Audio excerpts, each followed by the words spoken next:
Please help me welcome at this time. You know Miss Jason Lee Scott. Please help me welcome the Grand Power Ranger, Austin St. John. How you guys doing? When I stand, I feel like I've got more energy if I stand. Is that cool? Yeah. You know what I mean? Because I sit down and it's like, there goes the battery. I'm just saying. Have you been to Oklahoma before? Well, I thought this was going to be like, never have I ever real quick. Have you ever? Do I have to answer that? Yeah, so I've been to Oklahoma. How many of you know where Mustang is? Yeah. Okay, so I got cousins in Mustang. So I've been to Tulsa, I've been to Mustang, I've been to OKC, so I've been around. I like it. All the places that Johnny Cash sang about? I'm telling you, he just made it better when he went. I'm just saying, that was cool. The Man in Black. Yeah. So this is my first time. So what would you recommend for somebody who has been here? What would you recommend for somebody who is new to the area? Is anybody, by the way, did anybody here travel to come here, or are you all local? Travel. Travel? From where? Wichita, Kansas. Wichita, Kansas. Okay, all right. So right down the road is a haunted hotel. I heard about this. Yeah, it's I can't think of the name of it. What is it? That's it. The Skirvin. That is kind of if you get any of you like ever into like the psychic world or anything like that, like media, or do you watch any of the medium shows? Or Yes. anything? Yes. Okay, so it's kind of like crack for me. I love. I'm a bona fide spirit magnet. Yeah, okay. So I'm an empath, and I grew up around lots of psychics, and I cannot read your mind, but we've all been in like buildings or places where you're standing there, and you know you are in this room alone, but you are positive that you're not. Yes. You know what I mean? You've all had that vibe, and it's just like that spider sense on the back of your neck. So that's kind of one of those things I want to do. So the Skirvin is a really cool place to check out.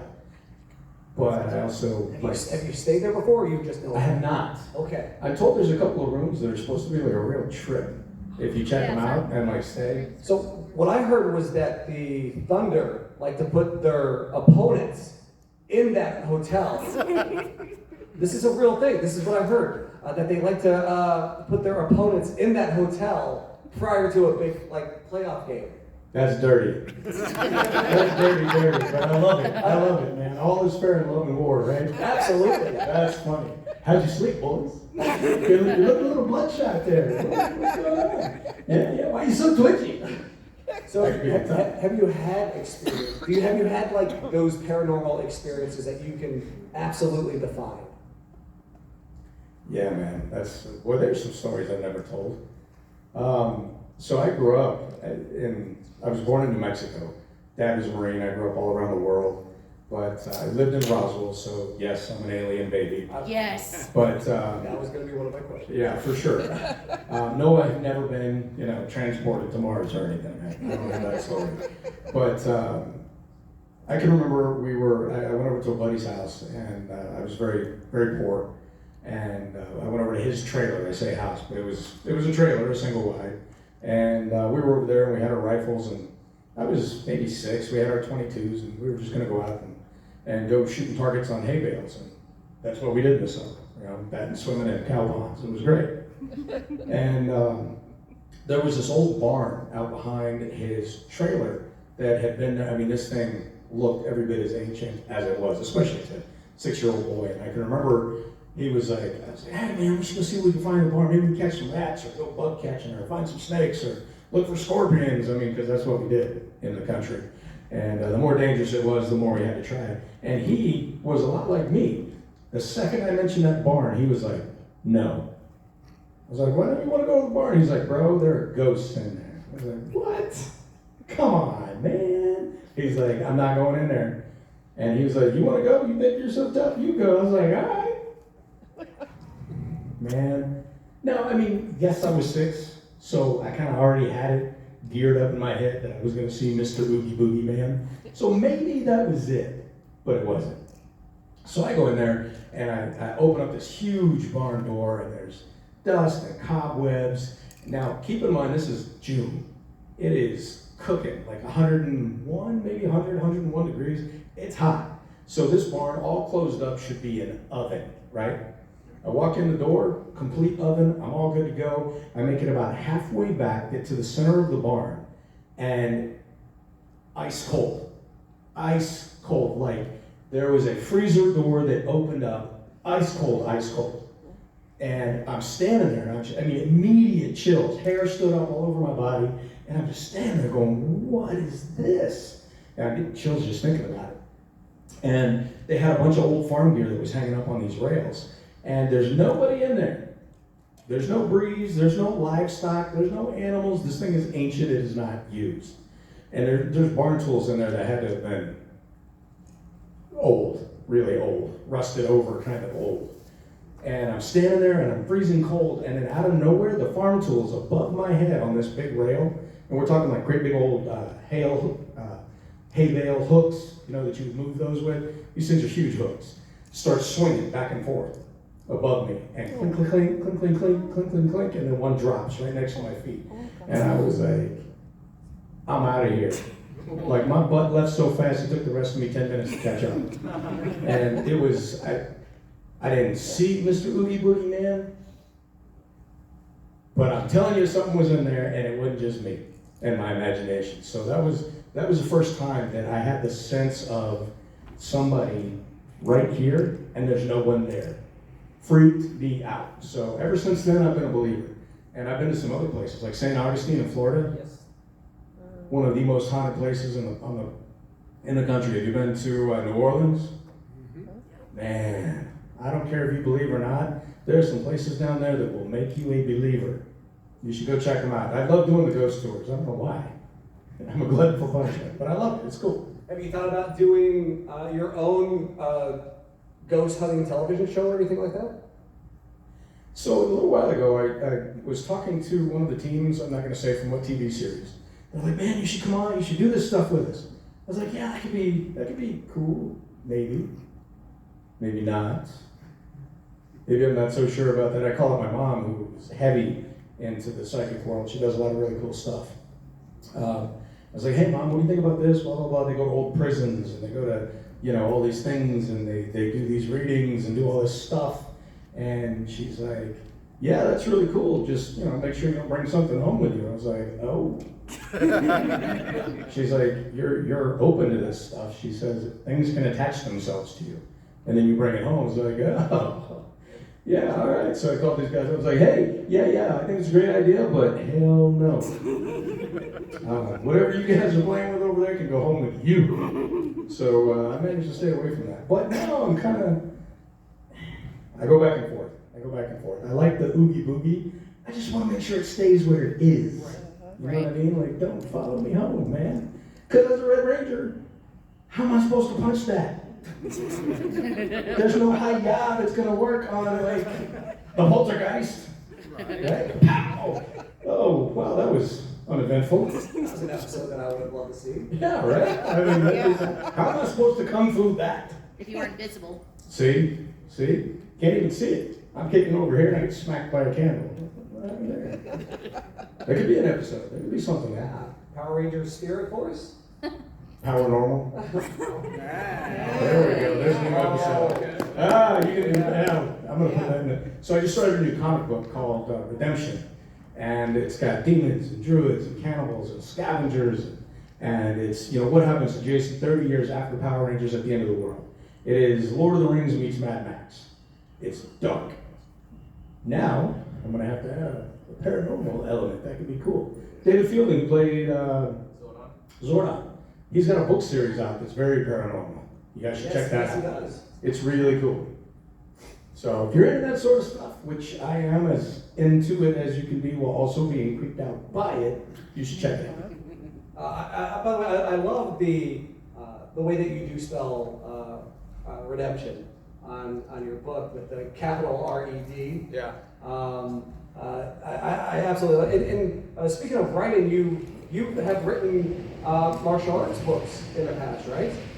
Have you thought about doing that again as an updated version, or everyone loves biographies are real big right now. Autobiographies are real big right now. Have you considered that? I've been approached by a couple of companies, and I've been approached many times over the last decade because I came from nothing. I grew up on the show, and then I was homeless, and then I bounced. I taught martial arts around the world, and I got 2 college degrees. and I was a paramedic and a firefighter, and then I did combat medicine. And I have an interesting life story. That's the really quick version. And I've had quite a few people offer to write it for me. Like, we would love to write your biography. And I was like, I feel like I should be 70 or 80 or at least completely gray before I start writing, my biography. I mean, I know I've got one foot in the grave, but I'm gonna make it, I promise. So, the day will come, and like with a comic, I'm gonna do 60 comics and turn it into an animated series. So that's kind of my goal with that right now, is to, because I don't own Power Rangers, so I couldn't take the Powerverse, but what I can do is take people with the same names and create an after that happens in this post-apocalyptic dystopian world. So I've got lots of projects. And it was actually developed after talking with the fans. Fans, when I came home from war, they're like, what are you doing now? I'm like, this, and then I started thinking about, here's what I can control. And so I came up with Redemption, and I love it. I'm having a great time with it. Book 1 sold out 4 times. Book 2 has gone twice now. And book 3, I'm just now getting ready to send to the artist. So a lot of cool stuff. Now you mentioned you have done a lot of things that you did after Mighty Morphin Power Rangers ended. At what point and was there a point where you were just like, all right, I'm done with that, that's not my life, I'm doing this? And then at what point did you pull that back in? So I've always had job ADD, I mean, I think we can all relate, right? yeah, right? So I mean, I've been working since I was 9 years old. I was mowing lawns as a kid. By 11, I was mowing lawns and running a paper route. And so hard work is no issue for me. I've always been working. But I've always been looking for that next something that gives you real job satisfaction. Because otherwise, what are we doing? I mean, work for me, I think today is kind of a modern slavery. We're a slave to taxes, we're a slave to all these things that we don't own. You got a home, you have a car, you have the grocery bill, you have medicine, you have all these things that you have to buy. These aren't, they're hard not to live with these things, right? Okay, don't buy a house, what are you gonna do? It used to be 200 years ago, your mom owned a house or your family owned a house, then they would leave it to you, and that was your inheritance, and it was great. Well, today there's a debt tax on that the government puts on it, and when the house is given to you, if you can't pay the debt tax on that, then it's gone. Like, they just go, oh, okay, great, we'll take it, and they sell it off. So we work so hard to make money, to pay for all these things that we don't really own. They're owned by a bank, and we don't own them. So when it comes to work, I have tried, and it's taken me most of my life, to find ways to work on things that I want to work on, that still allow me to pay for the things like you that I have to pay for. Right now I'm renting a house, I drive an old car. I make sacrifices where I have to make them because there are other things I would rather do. And I make, just like you guys, I make those choices. So I think at one point I was disgruntled with Hollywood, and I was homeless for a bit, and I taught martial arts, and then I bounced at nightclubs, and then I was like, well, I dropped out of high school, you know what, let me go get my GED, and then I went to college, and I was like, let me get an undergrad, or let me get my associates. And then I was like, well, let me get my bachelor's. And then I was like, oh, no. And then I started finding things I wanted to do. Because I was always the guy, if you told me I have to do something, I'm gonna be like, good luck with that. But the second I found things I was interested in, then it wasn't something I had to do anymore. That critical change took place, it was something I wanted to do. And I think that's what I would encourage you guys to do in the world of work. There are things you have to do right now. But somewhere along the line, you should always have your eye on what it is you want to do that allows you to be independent and make money doing something you love. Because when that happens, it stops being work. And it starts being something you can enjoy. Because when Alexander the Great was on his deathbed, he had conquered most of the known world, and he had untold riches. And one of his last wishes, actually it was his last wish on his deathbed, was to be carried openly to his grave. And he wanted all of his treasure out along the road. He wanted to be walked across the top of his treasure to his grave. because he wanted people to understand that no matter how much treasure, no matter how many houses or cars or all these things you have, when you go to the grave, it all stays behind. And then he said, I want my hands to be left open for the world to see that I'm carrying nothing in my hands. Because he wanted to make the point that no matter how important even the smallest things or physical things are, that when you go to your grave, you leave them behind. So spending all this time and money and energy buying cars, and cars are just black holes. I mean, they just suck the money out of your life and you never get a return. Though they're necessities for getting from point A to point B. The other thing that he said is he wants people to understand that on the way to his grave, that the most valuable thing that you never get back, that everybody spends with reckless abandon, is time. So when you're looking for that job, when you're looking for that work, when you're trying to figure out, should I do this, should I do that, I love this, well this is what I have to do, remember that you're always sacrificing one thing you will never be able to spend twice, and that's time. When it's gone, it's gone. So make it a point to focus on what it is you want to do. And it doesn't mean you can't bounce around. God, I've done so many different things. But find the time to spend time with the most important things. The only sense of immortality we're ever going to get in this lifetime is our children. That is our immortality. That's how we pass on who we are, and it gets carried on.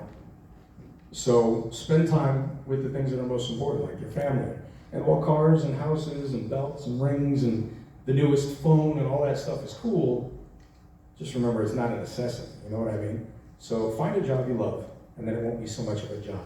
Spend time with those that love you and respect your time, and you will get more in return than you could ever imagine.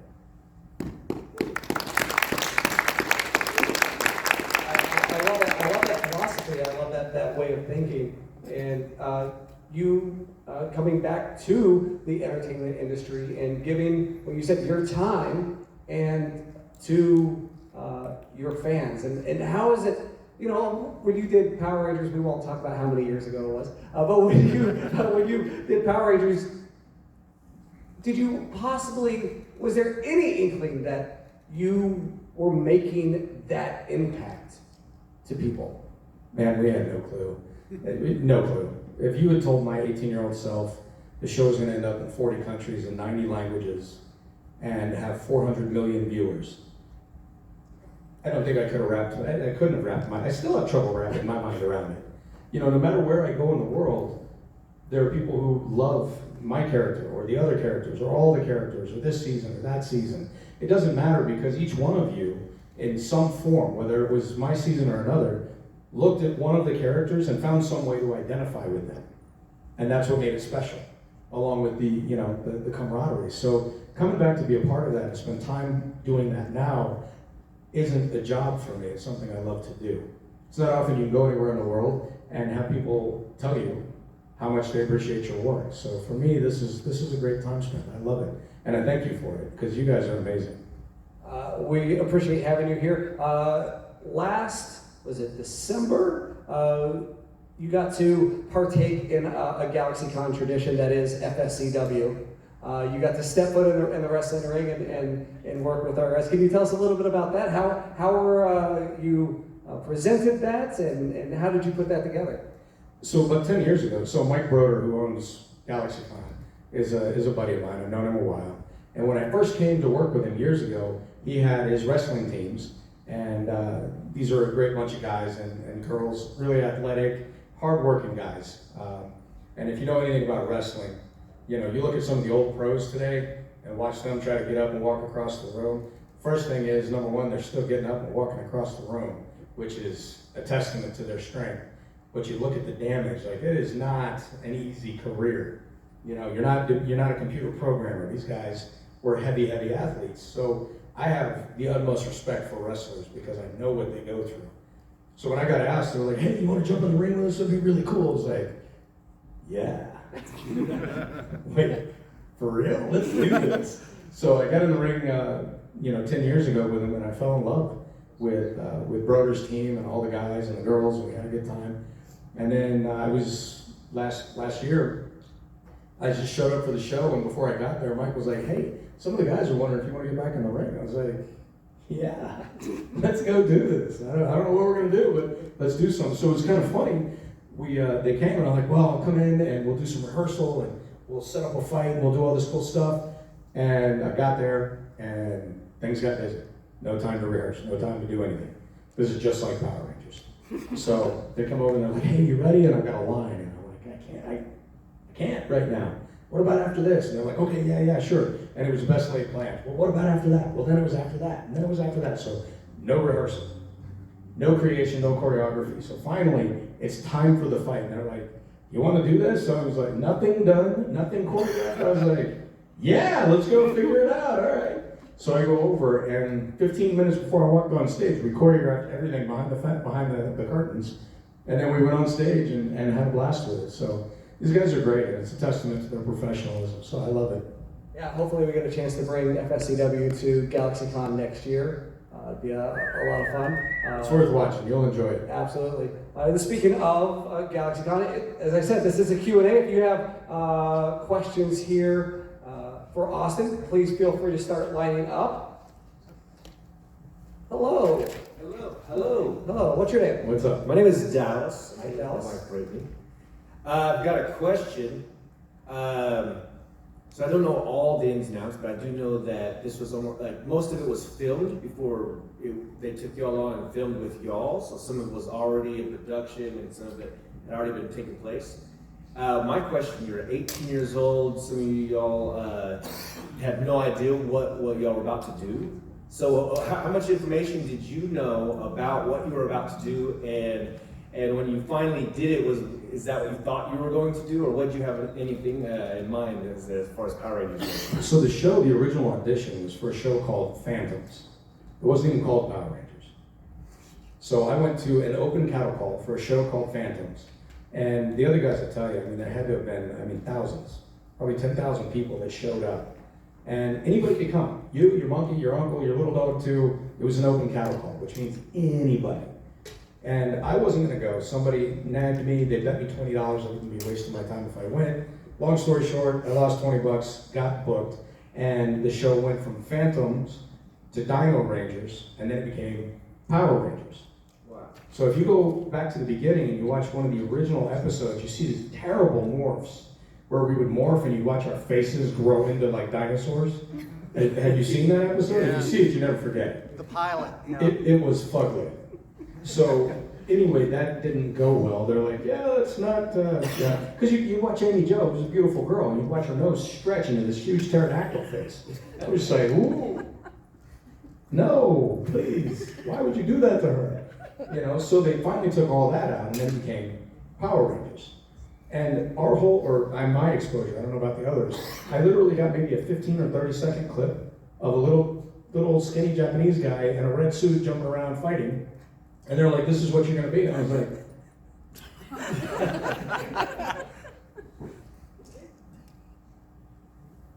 it looks like underwear all over his body. And they're like, yeah. And a plastic helmet? They're like, yeah. And you want me to fight in that? They're like, yeah. I was like, okay, all right. So the whole first 60 episodes was all pre-filmed Japanese fight footage.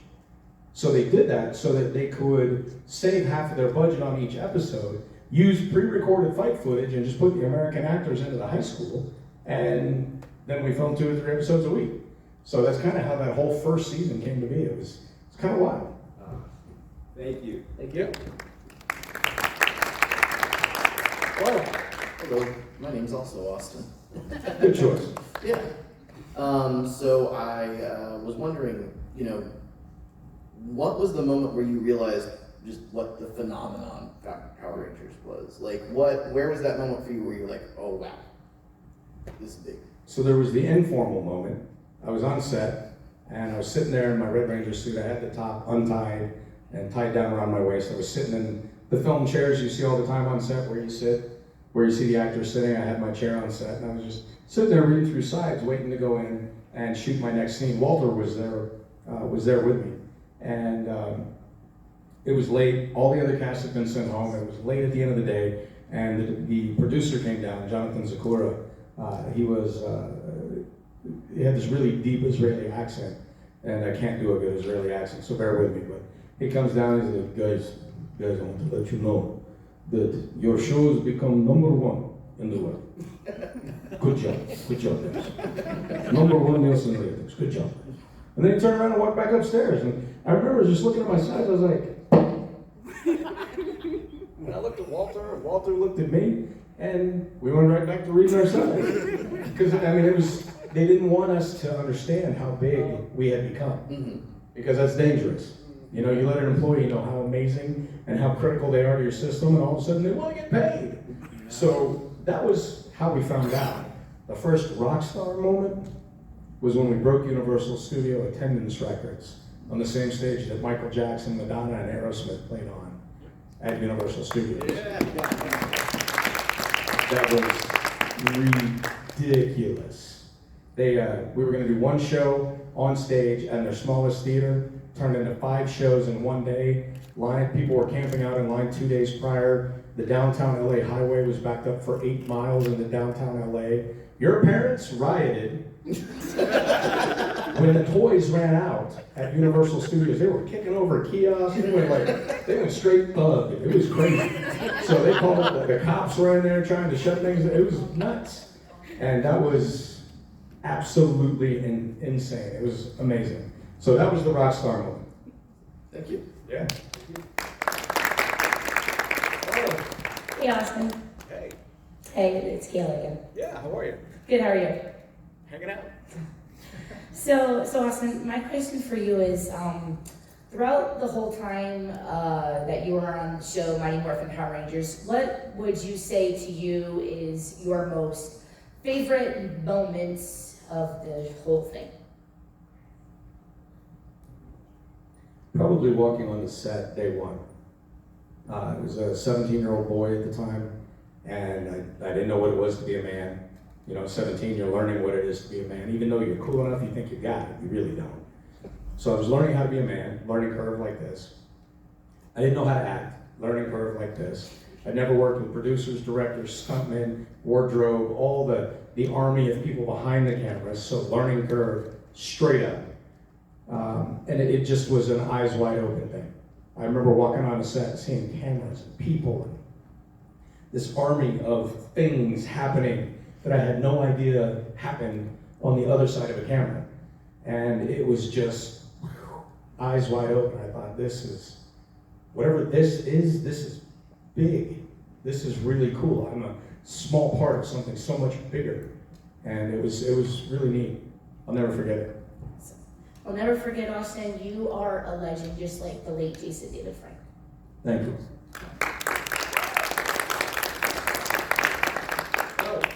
What's up? My name is Zach. I just have one question. What do you do with like your beard? Is it just genetics, or do you use like an oil or something? It is a very nice beard. It is? Right? It's a good Looks one. great. It's a good flag. I said that was a good question. Oh, good question. Yeah, no, it's just my face, man. It does what it does. I mean, I brush it in the morning. You know, it's amazing. You don't think about that, right? Once I was overseas, I decided to grow a beard. And when I came home, I was like, you know what? I kind of like it. I'm partial to it. So sometimes, you know, it comes out to here, and I brush it. Occasionally, I'll do one of my buddies makes beard oils, and he makes one with a coconut base in it. And I know that whenever I put that in, my beard is a lot softer, because, I mean, it's a beard, and it's coarse. So that might be the only thing I use if I happen to think about it, other than my brush. Because if I don't brush it, then it's like, you know, I come in looking like a drunk Kris Kringle. Would you ever get like Duck Dynasty long? So I had once upon a time what they referred to overseas as the Osama bin Laden. And that was a good way to not get yourself shot overseas. So it worked. But not really here in the States. I don't have that patience anymore. I do think, like, maybe if I ever got a role as a Viking, I would love to have like the long braid, you know? And, you know, I just like, if anybody ever finds a good Viking show and the producer wants to call this guy to come do that, man, I would eat that up. So I would have a blast with that. Give me a battle axe and a beard all day. Great times. Awesome. Well, thank you. Appreciate it. Yeah, man, thanks. Hello, hello, once again. What's up, man? Not much, just going up, asking you a question, all that jazz, all the fun times. I like it. So I got two minor questions that I got reminded. Well, one that I got because of him, and another one because I got reminded what I wanted to ask you earlier. The first one, what's your favorite color? Is it red, or has it changed, or is it not I hate anymore? that. For the longest time, I hated red. I gotta tell you, man, I wore so much red in the 90s, and it wasn't even good red. It was 90s red with like blue pants pockets. I mean, you could only screw up wardrobe so much, and they did it all in the 90s. The 80s did a good job leading up with like parachute pants, but the 90s really messed up some wardrobe. So red was, I didn't have red in my wardrobe for a long time. And then I was in the fire department. Thank God we wore blue. It was like dark navy, but I mean the engines are all red. You know what I mean? Half the ambulances are red. So I'm now circling back to I do have like I think there might even not on this shirt. I did bring a shirt that has some red on it, but not a lot. So I'm creeping my way back. As far as favorite color goes, I don't really have one. I guess I do a lot of blacks, whites, grays. And I'm pretty simple like that. Nothing too crazy, because I've done a lot of crazy.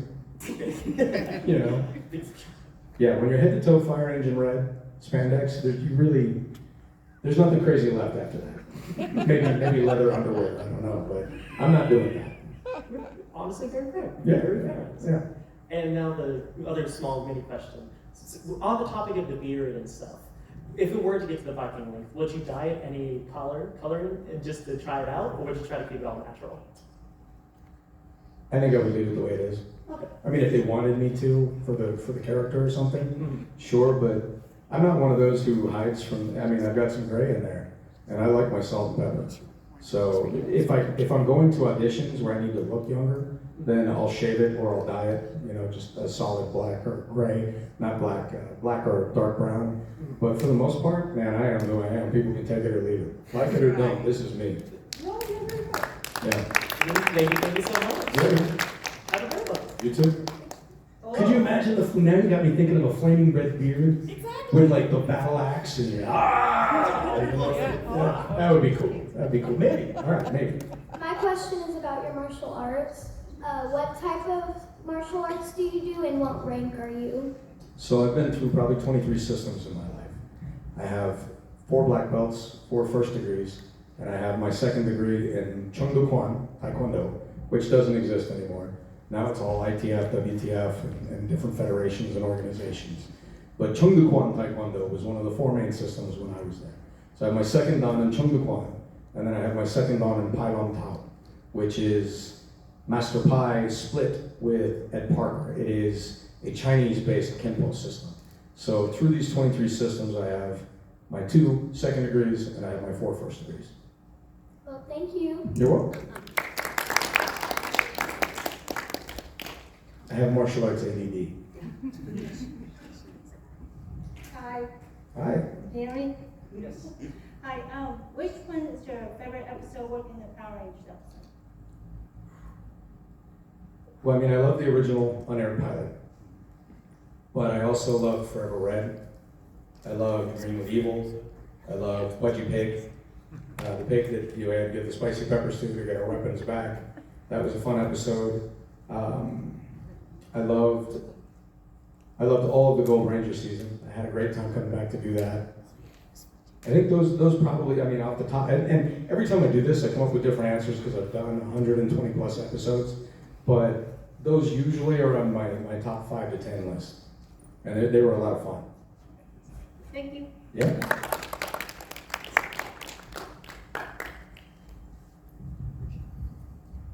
How you doing, man? What up, Spider-Man. Nice to meet you. I'm good. So you're writing your book series, Redemption. Yeah. I actually didn't know about that. That's really cool. I'll have to check that out. I'm curious. I do a little bit of small stuff myself. I'm not, trying to get. How do you deal with pacing? Because like a lot of times I'll be writing a story and I'll either get to where I'm trying to get too fast, or I'll try to slow down a bit, and then it just kind of gets boring and kind of drags on. How do you deal with pacing a good story out to keep the reader engaged, but also not like too generic? I guess. Does that make sense? Where are you in your writing process? Oh gosh.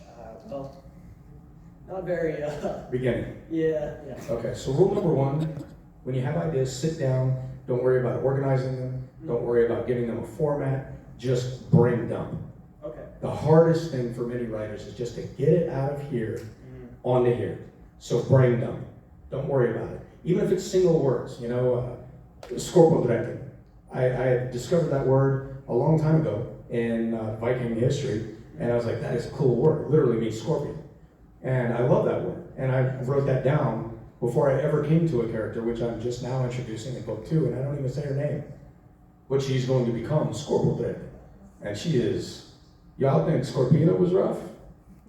Wait till you see this. So my point is, just get them down, because whether it's now, 5 days from now, 5 years from now, you're gonna come back and look at these brain dumps and go, and it's gonna inspire ideas. Pacing. If you're sitting there staring at the paper, and you're just staring at the paper and nothing is there, then get up and take what's called a phone call. Get up and take a paloma. Paloma is essentially get your butt out of the house and go walk around the block. 5-minute walk in the sun. Get the sun. Circulate the blood. Free your mind. Just think or don't think. It doesn't have to be thinking about the book or thinking about life, thinking about your mom, thinking about problems, thinking about good things or bad things. Just go for the walk and get moving. Every 20-25 minutes, get your butt up from the desk, wherever you're writing, and force yourself to go take a 5-10 minute walk. Just go do it. You will have a far more productive day. You will find you hit less roadblocks, and you will get a lot more done when you finally do it. Pacing. When you set things up, you need to have general ideas. So set up your beginning, set up an idea of a climax, and then set up some idea of a resolution. And it can be for one book. It could just be one book. And then start going in and filling things out. You don't have to write the book in order, though it helps. But just start writing. So one of the struggles you may have early in the beginning is just getting it out of your head. Doesn't matter if it's in order. Doesn't matter if you even understand it at the time. Just get it down onto paper or into your electronic app or whatever it is. And then go down and write and start putting things together. And what you'll find is that you'll have dots all over this great big page on this map. And then the more you write, the more you're going to go, oh, I want this dot over here, I want this over here, this needs to go here, and then this is going to inspire that, and that's going to inspire this. And oh, wow, that totally sucks and doesn't work with that because this is here, and I got to move this. And things just begin to fall together. And it's a little bit easier in that you're the puzzle maker. You're not just putting the puzzle together, you're the puzzle maker. So get it out of your head first. Worry about organizing it later. And when you're staring at a paper and you can't get anything out, take that walk.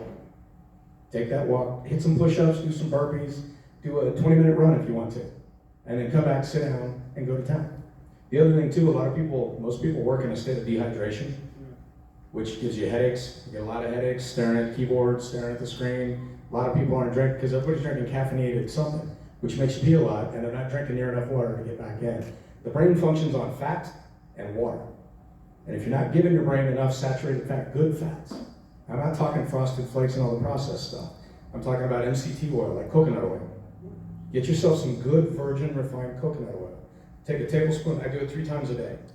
And my brain, bam, on top of it. There's a great herb out there called lion's mane. I take that in the mornings. Sharpens me straight up. And between that and your activity and understanding when you hit a wall, you don't have to sit there and just being disciplined. I'm not leaving. I'm disciplined. I'm staying. Well, if you're not doing anything, don't waste your time. We already talked about your most valuable resource. So if you're at that writer's block, go be active. Go get things moving. Get inspired. If you come back and you're blocked again, then change something. And then come back another 20 minutes or another. Sometimes you won't get anything down for days. Don't panic. It's just part of the cycle. Set it down for a week and make other use of your time if that's what you need to do. But always circle back around. And you are your own best cheerleader. If you're spending your time beating yourself up because you're struggling with this moment or that moment, why would you do that to yourself? Don't do that. Don't fall into that circle. Because whether you think you can or you can't, you're right. You understand that? Yes, sir. So don't be one of those people who tells yourself no. I mean, unless it's like jumping off a cliff, then you should definitely tell yourself no. But what I'm saying is whether you can or you can't, you're right. You just decide which side of that fence you want to be on. You know what I mean? Thank you so much. You're welcome. we only have a couple minutes left, so I'm going to ask you, while at these conventions, while at GalaxyCon, and you're at your table, you're in the green room, what do you fanboy about? And has there been a moment where you maybe saw another celebrity and you kind of did fanboy out a little bit? So, you guys remember Back to the Future? Okay. Remember the girlfriend? Yes. On a scale of 1 to 10, she was my teenage, like, holy moly, right? She was on a scale of 1 to 10, yes please. So, I, didn't think much of it, and I was out at shows. I don't really get wowed by anybody, because I just don't, I'm not easy to wow. And I remember I was in the green room, and I don't remember what the show was, and in she comes walking. And I am number one at not knowing who anybody else is at a Comic-Con. If they're not a Power Ranger, don't ask me who it is, because I know nothing. You're like, oh, that's, you don't know who that, yeah, that's her. No idea, it's terrible. She came walking, and I still can't think of her name. I don't know her name. Claudia, no. Leah Thompson. Leah Thompson. Mom. Yeah, I met Claudia too. So Leah comes walking in, didn't know her name, couldn't put a name to her if I tried, but I knew that face. And I was like, hi,